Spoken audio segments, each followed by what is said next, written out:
25% body fat is the comfort zone of most modern men. So why is it that you keep getting stuck and hovering around that 25% body fat mark?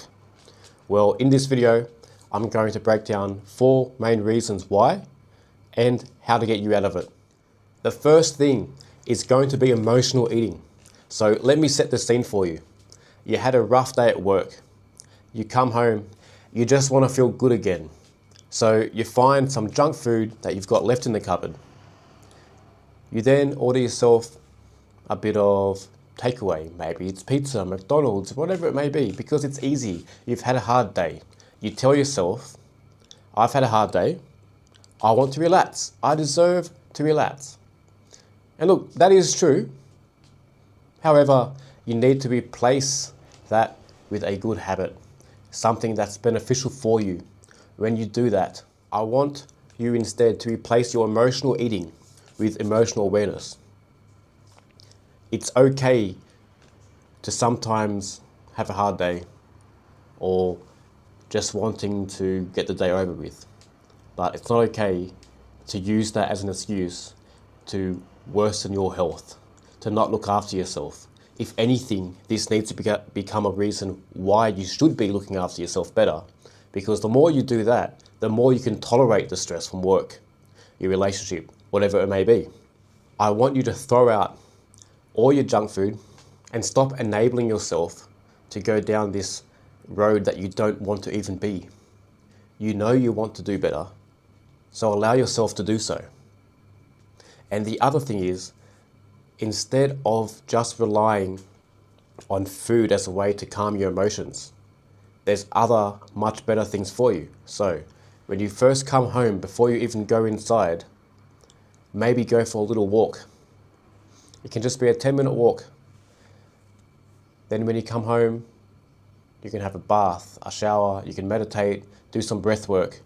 But those little things are going to be a lot better for you, and it's going to calm you down more than just the emotional binge eating will.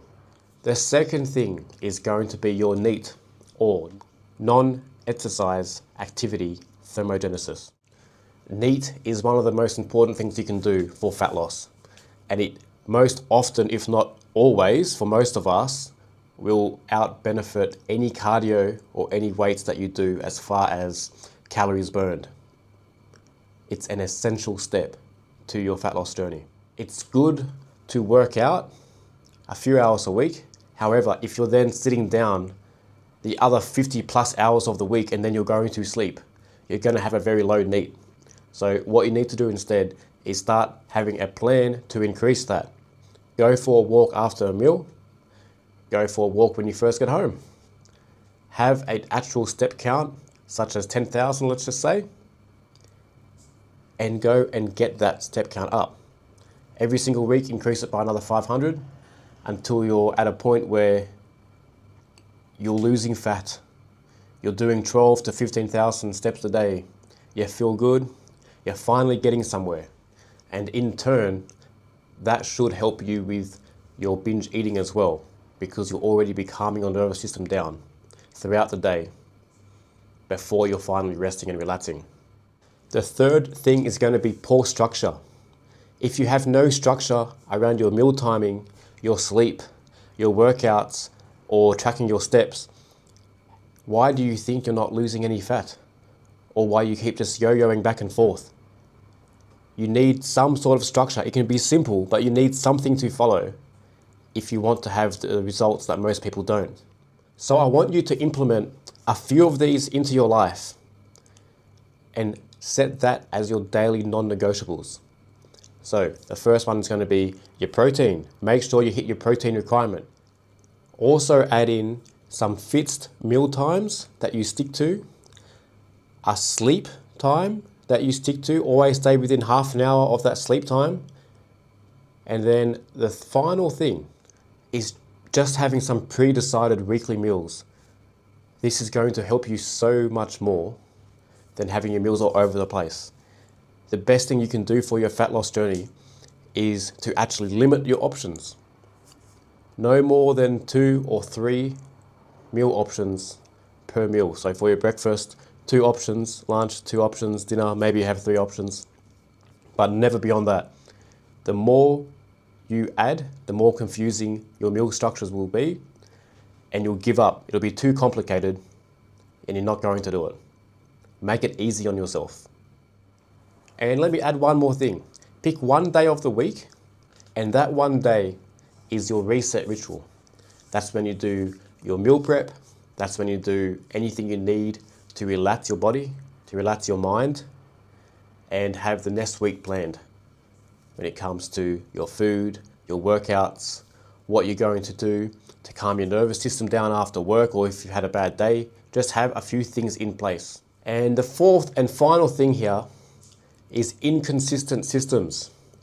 And that's the real killer. You'll do 3 weeks on, 2 weeks off. Okay, so 3 good weeks, 2 bad weeks. And you just never get anywhere. You get the smallest little bit of transformation and then you go straight back. So it just feels like you never get anywhere. It can be even having an all or nothing approach. That can actually be quite toxic, and it's okay to still be human and to make mistakes. Or relying on motivation, having motivation spikes just to be the thing that's getting you to do something and then going back to having bad habits again. You just need to follow some sort of structure, whether you feel like it or not. Just like we go to work, whether we feel like it or not, you need to do this as well. Having something that you can stay consistent with is always going to beat a intense week of doing everything and then having a bad week the next week. So here's a few things I want you to implement. Have a never twice rule. So if you make a mistake, that's okay, but you never do that same mistake 2 times in a row. You always get on top of it and go back to your plan or structure before that can become a new habit. 1 time is a mistake, 2 times is a new habit forming. I also want you to have some minimum standards for yourself. So that could just be in the lines of your minimum step count, your minimum protein requirements, the minimum sleep that you want for each day. Incorporate as many of those that you can actually stick to and follow into your life, and you will start to see this change and feel better. Also, just giving yourself some weekly check-ins. Make sure that you're going on the right path. Make it measurable. Track your workouts, your lifting. Make sure that you're going in the right direction. If you're not, take note of the habits that you're doing and what you need to do to fix it. You don't need to be extreme, you just need to be predictable.